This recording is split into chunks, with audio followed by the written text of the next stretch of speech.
बंदी छोड़ सतगुरु रामपाल जी परमेश्वर जी की जय हो। सत्साई भाई और बहनों, छोटी सी सूचना है लाइव के विषय में।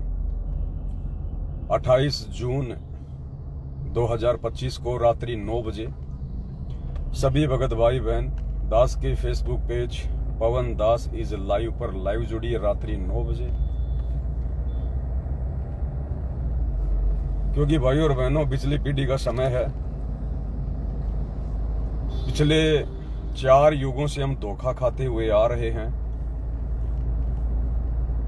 और धोखे से बचाने के लिए परमपिता परमेश्वर सतगुरु रामपाल जी भगवान सत्संगों के माध्यम से आप और हमें समझाते हुए दिन रात एक कर रहे हैं, संघर्ष कर रहे हैं।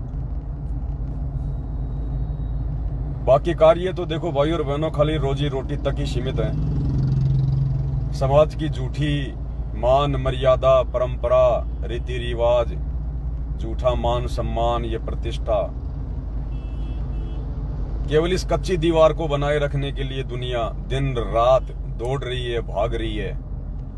अन्यथा परमात्मा ने हमें जो पेट दिया है ना, इस पेट को भरने का साधन भी परमात्मा ने सबको दिया, सबको। परमात्मा जितने दिन की हमें श्वासें देता है, जितने दिन का हमें जीवन देता है, उतने दिन का रोजी रोटी का बंदोबस्त करके भेजता है।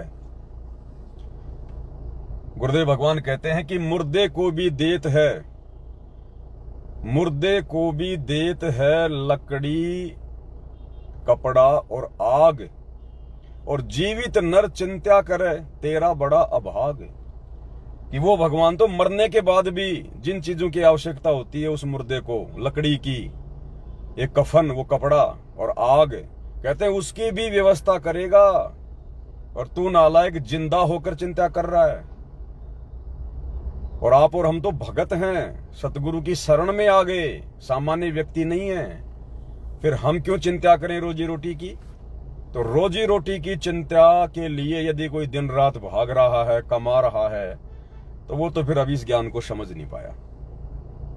अगर मर्यादा ठीक रहेगी, भक्ति सही करेंगे, गुरु को परमात्मा मान के भक्ति करेंगे, परमात्मा जैसा व्यवहार करेंगे गुरु के साथ में, तो गुरु बताओ क्या 2 टाइम की रोजी रोटी भी नहीं देगा? क्या पहनने के लिए कपड़े भी नहीं देगा?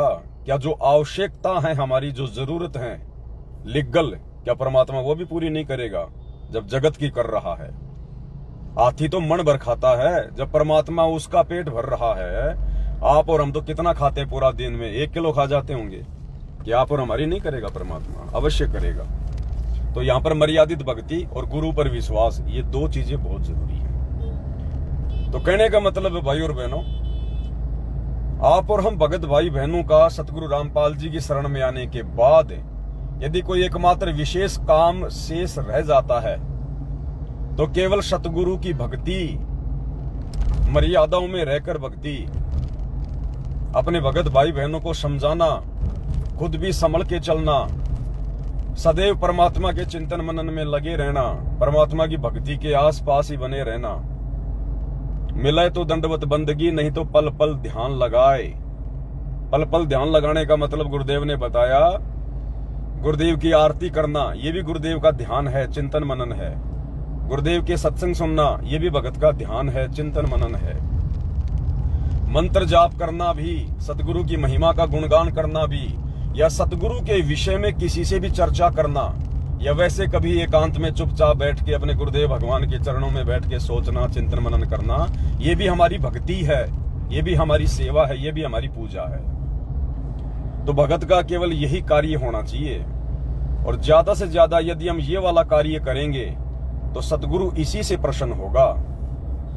बड़ा मकान बनाने की चाहत में, बड़ी गाड़ियां खड़ी करने की चाहत में, बच्चों को बड़ा बड़ा डॉक्टर इंजीनियर बनाने की चाहत में, बड़ी बड़ी स्कूलों में उनको दाखिला दिलाना, उनको पढ़ाना, ये सब चीजें भक्ति मार्ग में उतनी आवश्यक नहीं है। जिसको भगवान ने जन्म दिया है उसके रोटी कपड़े मकान की चिंता उस परमात्मा को है। वो सबके भाग्य के अनुसार, उनके प्रारब्ध के अनुसार, जिसने जैसा पिछले जन्म में भक्ति की होती है या वर्तमान में मर्यादा में रह के भक्ति कर रहा होता है, परमात्मा उस आधार से रोटी कपड़ा और मकान तो अवश्य देगा। अब बाकी अलग चीज है भाई। अब आपने उस मकान में मार्बल लगाना है, चिप्स लगानी है, टाइल लगानी है, आपने 20 प्रकार की लाइटें लगानी है, लोगों को दिखाना है आपने, ये फिर बातें अलग हैं। वो फिर भगत का अपना स्वतंत्र कर्म है, उसका मनमाना आचरण है, उसमें फिर परमात्मा का कोई रोल नहीं है। अगर कोई अपने कर्म बिगाड़ना चाहे तो बिगाड़ सकता है। अब नाम दीक्षा से पहले मान लो आपने चाहे 4 चांद लगा दिए, वो बात अलग है, लेकिन उपदेश लेने के बाद, उन्हें ज्ञान समझ में आने के बाद अब हमने वो दिखावे की तरफ नहीं जो है वो दौड़ना चाहिए।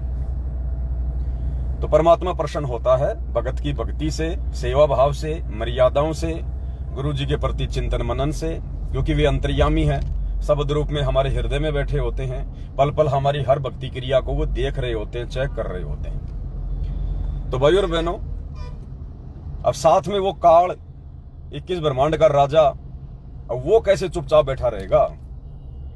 वो भी तो उसी प्रकार से आप और हमारे पीछे रहेगा, हमारी हर एक उन क्रियाओं के ऊपर नजर बना के रखेगा, और वो हमें चाहेगा कि ये बिगड़े, वो चाहेगा कि ये भक्ति और मर्यादाओं से दूर हो जाएं, वो चाहेगा कि ये उस भाव से, श्रद्धा से, लगन से, अटल विश्वास के साथ भक्ति ना करें। तो कोशिश भाई वो सतगुरु से भी ज्यादा करने की करेगा, ज्यादा, क्योंकि आप और हम तो उसका भोजन है ना। भोजन को इतनी आसानी से कौन कैसे जाने देगा? अब ये क्या करता है भाई और बहनों, सूक्ष्म चाल चलेगा। ये आमने सामने की लड़ाई नहीं लड़ता, बहुत होशियार है ये। जैसे आजकल देशों की सरकारों ने लाठी डंडे बाठे, ये तलवार तीर आदि से लड़ाई करना बंद कर दिया ना। आजकल जैसे परमाणु हथियार आ गए, दूसरे हथियार आ गए, उनसे भी बढ़ के आजकल जैविक हथियार आ गए। जैविक यानी बैक्टीरिया छोड़ देते हैं, जैसे कोरोना था, इस प्रकार का कोई जीवाणु हथियार है ना, उसमें कोई गोली मारनी पड़े, ना कोई परमाणु बम डालना पड़े, सब बीमार होके मर जाओ। तो जब यहाँ की सरकारें, यहाँ के राजा काल प्रेरणा से इतने एडवांस चल रहे हैं, वो भी आमने सामने की लड़ाई नहीं लड़ते, तो बताओ ये काल कैसे आमने सामने की लड़ाई लड़ेगा? ये तो वैसे छलबल करने में माहिर है। तो ये पूरी तरह से संगत के ऊपर वर्तमान में हावी है, ज्यादातर उन भगत भाई बहनों के ऊपर जो इन सतलोक आश्रमों से जुड़े हुए हैं, क्योंकि ये छुपा हुआ नहीं है। किसी को कहने की आवश्यकता नहीं है कि वो लोग कितना मर्यादा में हैं, क्या वो गुरु जी को मानते हैं और क्या उनका मकसद है। अभी उन लोगों का मकसद मोक्ष प्राप्ति नहीं है। जुबान से जरूर कहते हैं कि हमने मोक्ष प्राप्त करना है, सतलोक जाना है, लेकिन हृदय से पहले अपने गुरु को परमात्मा मानना, उनके ज्ञान को समझना, हृदय में समाना, उनके वचनों पे अमल करना, वो तो बाद की बात है। फिर आप क्या सोच रहे हैं, क्या नहीं सोच रहे, मेरे कहने से, आपके कहने से थोड़ा ना वैसा ही हो जाएगा। तो ये भाई और बहनों, काल वर्तमान में छलबल की लड़ाई लड़ेगा, और काल को पता है कि ये थोड़ा बहुत ये तत्व ज्ञान लेने के बाद कोई भी आत्मा जगत वालों के तो बहकाव में आएगी नहीं इतना जल्दी। तो ये क्या करेगा? जैसे मालिक की वाणी है ना कि संगत माही कुसंगत उपजे, जैसे बन में बास, आप घिस घिस आग लगा ले कर बनखंड का विनाश। तो ये संगत को संगत के माध्यम से तोड़ने का प्रयास करेगा। ये संगत के अंदर घुस के ही, कहते हैं ना घर का भेदी लंका ढाव है, ठीक है? तो ये संगत के अंदर प्रवेश करके, अब संगत के अंदर ये कैसे प्रवेश करेगा? वैसे तो इसकी औकात है ही नहीं कि परमात्मा के भक्तों में ये कुप्रेरणा कर दे, उनके अंदर से, जैसे महाभारत के युद्ध में अर्जुन के अंदर प्रेत की तरह प्रवेश कर गया और अपना काम कर लिया, वैसा तो ये कर नहीं सकता। लेकिन वैसा ये कब करता है? गुरुदेव कहते हैं, जब तक हंसा हमरी आना और काल लगे ना तेरा बाणा। जब तक मेरा भगत मेरी मर्यादा में है, मेरी आन कान में है, हे काल तेरा कोई भी दाव मेरे भगत के ऊपर नहीं लग सकता है। तो जो भगत भाई बहन मर्यादा तोड़कर भक्ति कर रहे होते हैं, जो गुरु को मानुष मानते हैं, और मानुष मानेगा तो मर्यादा तो ऑटोमेटिक टूटेगी भाई और बहनों, कहने की बात नहीं है। तो उन आत्माओं के ऊपर ये काल हावी होता है, उन आत्माओं में फिर ये काल कुप्रेरणा करता है, क्योंकि वो फिर इसके एजेंट बन जाते हैं। और संगत बेचारी नादान होती है। संगत चाहे आप किसी की भी देख लो भाई और बहनों, संगत आप चाहे आसाराम जी की देख लो, चाहे राम रहीम की देख लो, किसी की संगत देख लो, संगत बेचारी भोली होती है। संगत को जब तक समझ में आएगा तब तक तो काल अपना खेल खेल चुका होगा। और वो काम इसने यहां कर दिया 2014 बरवाला कांड के बाद।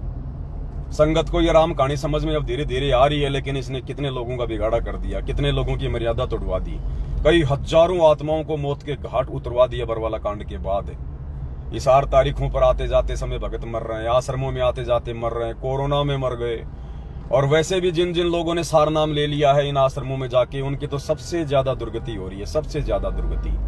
कैंसर एक्सीडेंट में मर रहे हैं, लड़ाई झगड़े हो रहे हैं घर घर में आश्रमों से जुड़े हुए भाई बहनों के। क्यों? क्योंकि भाई गुरु का आशीर्वाद नहीं है। जैसे 56 करोड़ यादव अभिमान में आ गए थे ना, और दुर्वासा ऋषि के साथ में उन्होंने बदतमीजी कर दी, तो दुर्वासा के श्राप के कारण फिर क्या हुआ, आपस में कलह झगड़ा और फिर अंत में सबका सत्यानाश हो गया। तो भाई और बहनों, यहां भी सेम स्थिति वही हो रही है। यहां परमात्मा दुर्वासा की तरह सीधा सीधा श्राप नहीं देता, लेकिन विधान है कि जो मेरे संत को सतावेगा उसका खोद्यू मैं वंश। परमात्मा की वाणी है ना, देख लो रावण कौरव कंस, और जो सताएगा मेरे भगत को उसका खोद्यू वंश। तो परमात्मा भूमिका कर रहे हैं एक संत की कि मेरे को तो परमात्मा ने भेजा हुआ है, और अगर उस संत को कोई दुखी करेगा, और दुखी कैसे करना है, अब संत के साथ में मारपीट तो भाई कोई नकली संतों ने भी नहीं करी, लेकिन वो भी गुरु जी को दुखी कर रहे हैं। संत के साथ मारपीट तो अपने भगत भाई भी नहीं कर रहे अपने गुरु जी के साथ में, लेकिन मर्यादा तोड़कर गुरु जी के दिल को चोट पहुंचा रहे हैं, गुरु जी को दुखी कर रहे हैं, गुरु जी को परेशान कर रहे हैं। सत्संगों में इसलिए तो रोते हैं गुरु जी। अब अपने गुरु के भगत को चप्पल थोड़ी मार रहे हैं जो गुरु जी सत्संगों में रोते हैं, गुरु जी को शब्द की चोट मार रहे हैं, काल रुला रहा है, भक्तों की मर्यादा तोड़वा कर, राजनीतियां करवा कर, उल्टे काम करवा कर। वर्तमान में आप देख रहे हैं क्या क्या ड्रामे हो रहे हैं। तो ये ऑटोमेटिक, जब संत जब दुखी होगा, उसका हृदय जब दुखी होगा कि देखो मैंने इनको कितना ज्ञान दिया, मैं इनके लिए कितना संघर्ष कर रहा हूं, और ये मेरी एक बात नहीं मानते, और मेरा परिवार जो कह देता है, कोऑर्डिनेटर जो कह देते हैं, आंख बंद करके विश्वास कर रहे हैं। ये आश्रम में आते हैं तो भगत बन जाते हैं, घर पे जाते हैं तो फिर ये जगत बन जाते हैं। तो संत अंतर्यामी है, वो अंदर से दुखी हो रहा है। और भाई जब वो अंदर से दुखी होगा तो दुर्वासा का श्राप तो कुछ भी नहीं है फिर उसके आगे। इसलिए संगत महा दुखी है वर्तमान में। तो भाई और बहनों, इन सब चीजों से बचने का एक ही समाधान है, ये साथ संगति।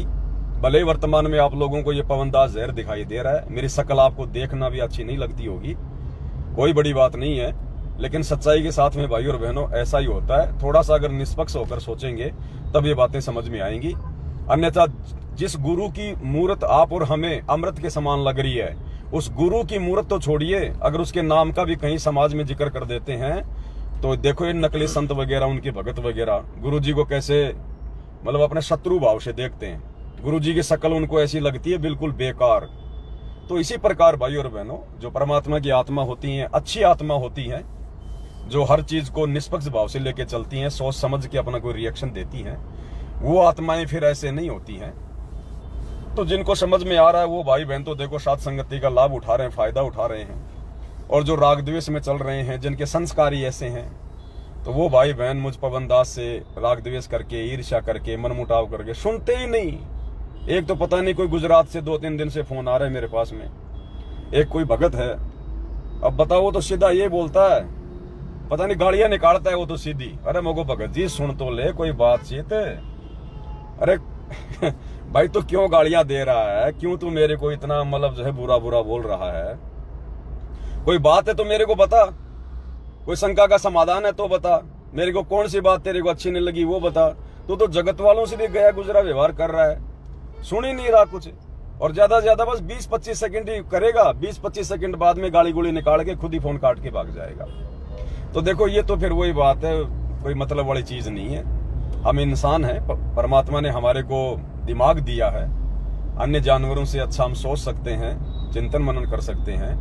अगर कोई बात है, कोई चीज समझ में नहीं आ रही तो पूछो।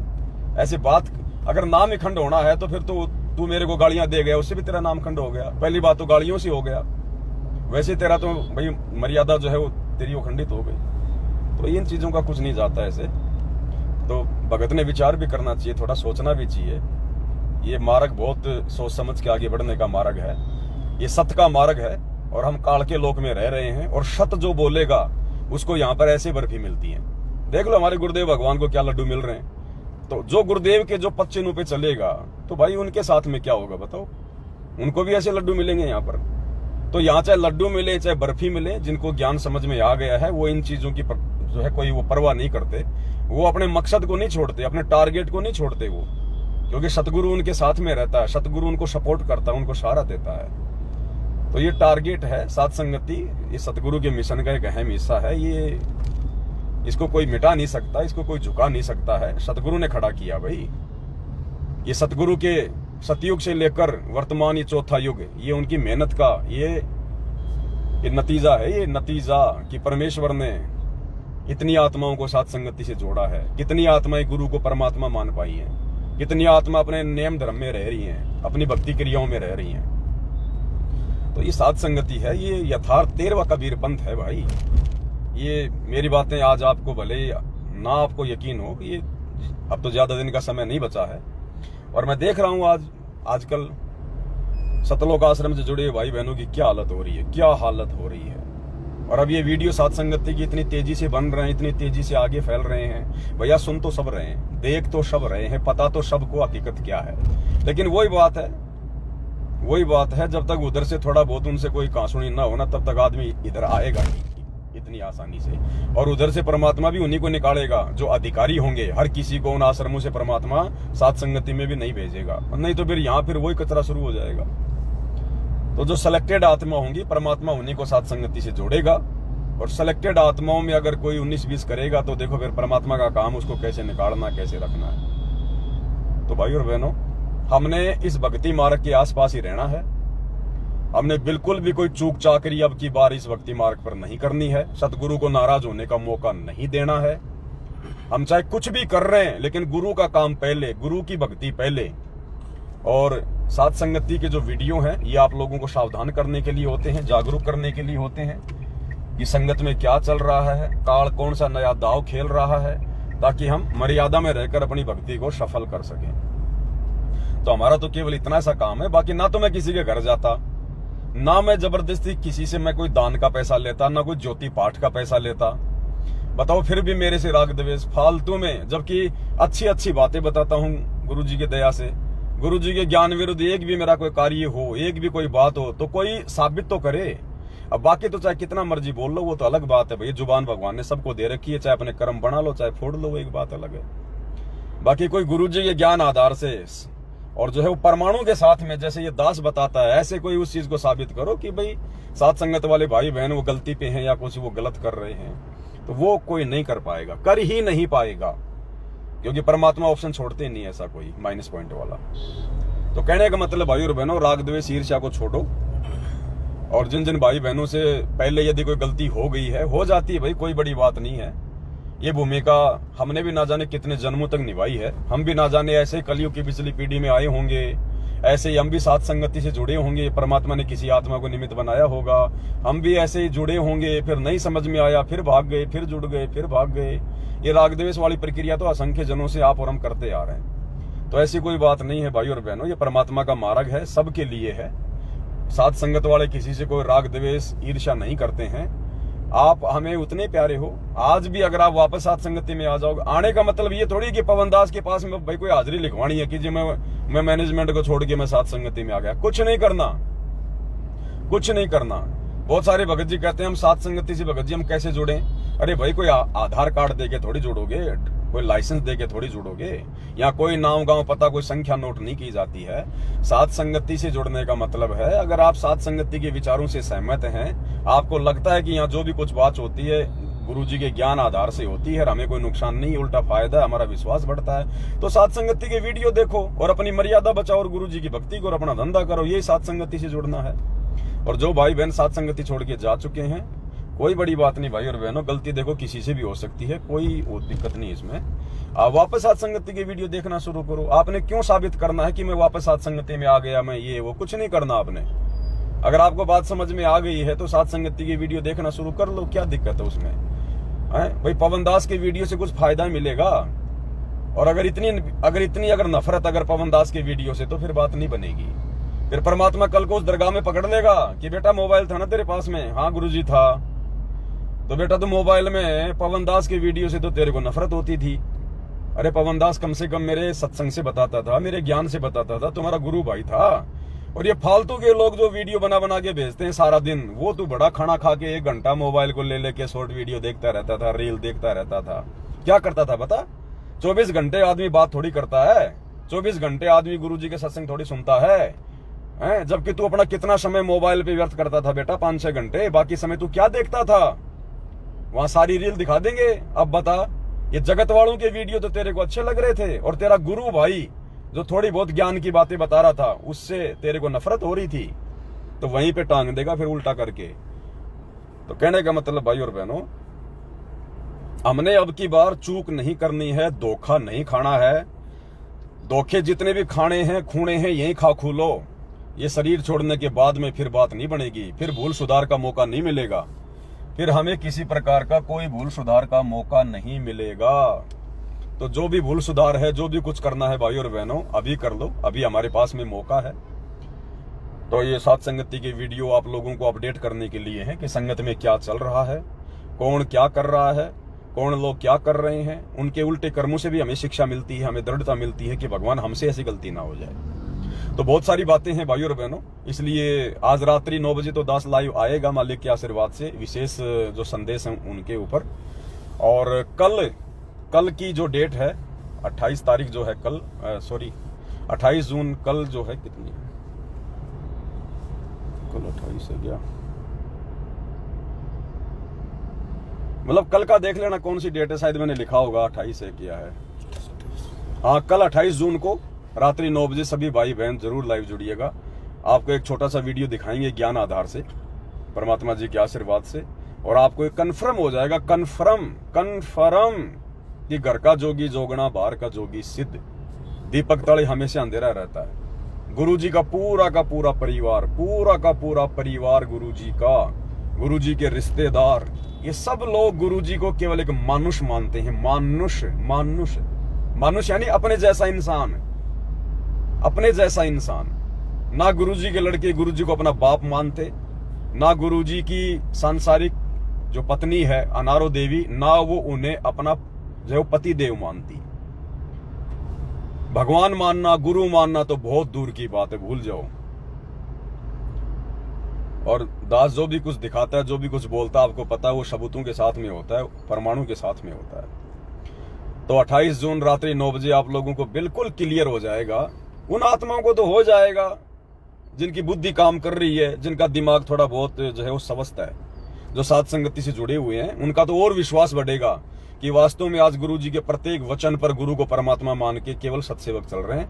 बाकी वास्तव में अपना समय बर्बाद कर रहे हैं, अपना समय और समाशय बर्बाद कर रहे हैं, और संगत में ऐसे भगत बने दिखाई दे रहे हैं जैसे उनके बराबर कोई धरती पे कोई भगत नहीं है। तो भाई और बहनों, ये कबीर मार्ग बहुत उल्टा है, जैसा दिखाई देता है वैसा होता नहीं है। यहाँ पर गुरुमुखी को गुरुद्रोही बना दिया जाता है, देश की धरोहर को देशद्रोही बना दिया जाता है। यहाँ बहुत उल्टा सिस्टम है। ये काल का लोक है ये। तो आज रात्रि भी जुड़िए विशेष संदेश पर, और कल 28 जून को रात्रि 9 बजे भी जुड़िएगा। परमात्मा की दया से बहुत कुछ हमारे कंसेप्ट क्लियर होंगे, ज्ञान चर्चा होगी, हमारा विश्वास भी बढ़ेगा। और अगर चलो बाकी बातें फिर बाद में करेंगे। बंदी छोड़ सतगुरु रामपाल जी भगवान की जय हो।